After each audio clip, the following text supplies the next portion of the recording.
আজকে আমরা আমাদের এই বনানী কবরস্থানে, সামরিক কবরস্থান, এখানে আমাদের 2009 সালের যে নির্মম পিলখানা হত্যাকাণ্ড, সেই হত্যাকাণ্ডে আমাদের যেই সেনা অফিসার ভাইদের সহ আরও যাদেরকে নির্মমভাবে হত্যা করা হয়েছে তাদের আমরা আমাদের জায়গা থেকে আজকে জাতীয় নাগরিক পার্টি এনসিপির পক্ষ থেকে তাদের প্রতি শ্রদ্ধাঞ্জলি জানাতে এবং তাদের এই স্মৃতিকে স্মরণ করতে আমরা এই জায়গায় এসে উপস্থিত হয়েছি। আমরা মনে করি জাতীয় নাগরিক পার্টি এনসিপি সবসময়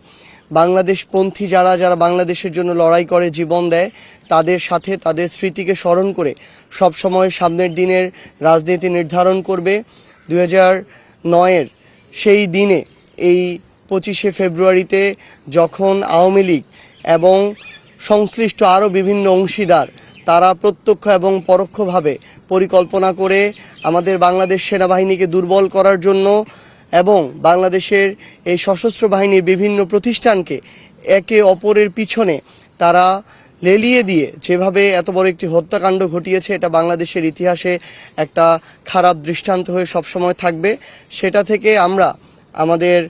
শিক্ষা নিয়ে এবং সেই জায়গাটিকে আমরা সবসময় আমাদের মনে স্থান দিয়ে আমরা আগামীর যে রাজনীতি, সেই রাজনীতিতে কিভাবে বাংলাদেশ পন্থার যারা অফিসার তাদেরকে ধারণ করে আমরা বাংলাদেশকে বিনির্মাণ করতে পারি, আমরা সেই চেষ্টা সবসময় করব।